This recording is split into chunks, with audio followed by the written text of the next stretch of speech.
केतन जी, स्वतंत्र वीर सावरकर, विनायक दामोदर सावरकर जी का आज स्मृति दिन था, तो मुझे नहीं लगता कि राज ठाकरे साहब को छोड़कर किसी ने इस चीज का जिक्र भी किया है। हमने कहीं देखा नहीं है। राज साहब ठाकरे एक ही व्यक्ति है, अपने ट्वीट में उन्होंने उस स्मृति दिन में याद करके विनायक दामोदर सावरकर जी का कंट्रीब्यूशन टुवर्ड्स महाराष्ट्र उसको हाईलाइट कर दिया है। तो क्या आपको लगता है कि ये एजेंडा सिर्फ लोग इसलिए सावरकर का नाम सिर्फ पॉलिटिकल इस्तेमाल करते हैं, बट असलियत में सब भूल जाते हैं, where it has to really इनको रिवर करने की बात है, तो people tend to forget and we find only Raj Thackeray साहब रियली रिमेंबरिंग दामोदर स्वतंत्र वीर सावरकर जी।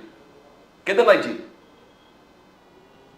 सर, ये हमारे महाराष्ट्र का एक तेजस्वी सूर्य, एक क्रांति सूर्य हम जिसे सावरकर जी के नाम से जानते हैं, उनके ऊपर बातचीत करने के लिए उनको पढ़ा हुआ होना बहुत जरूरी है। और मुझे नहीं लगता आज की महाराष्ट्र की राजनीति में जो भी हमारे नेतागण है जो सावरकर जी पे नेगेटिव रिमार्क्स पास करते हैं, जो उनके बारे में नेगेटिव बातें करते हैं, उन्होंने कभी सावरकर जी को पढ़ा होगा ऐसा मुझे लगता नहीं है। अगर आप आज राज साहब का ट्वीट देखेंगे तो उसमें राज साहब ने सावरकर जी के विचारों का एक अलग एंगल जनता के सामने रखा है, जिसमें वो अपने विचारों के प्रति कितने